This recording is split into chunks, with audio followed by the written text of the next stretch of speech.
આજે ચોથું નોરતું છે. અમે સ્પેશિયલી નોરતા નગરીમાં કીર્તિદાનના અવાજને સાંભળવા આવ્યા છીએ. હું પોરબંદરથી આવી છું, અમરેલીથી આવ્યા છે, મોડાસાથી આવ્યા છે, સુરતથી આવ્યા છે. અને અમે એટલા મોટા ફેન છીએ એમના કે જો સવાર સુધી ગાય તો અમે સવાર સુધી રમવા તૈયાર છીએ. કીર્તિ મામા તો અમેઝિંગ છે.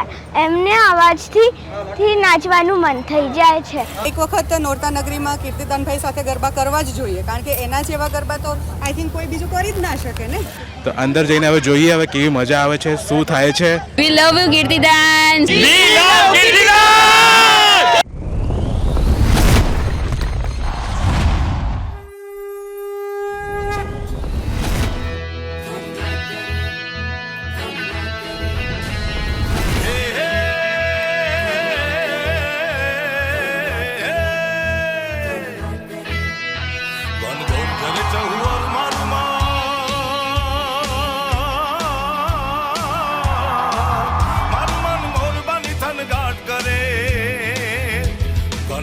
जरे चहु और मारू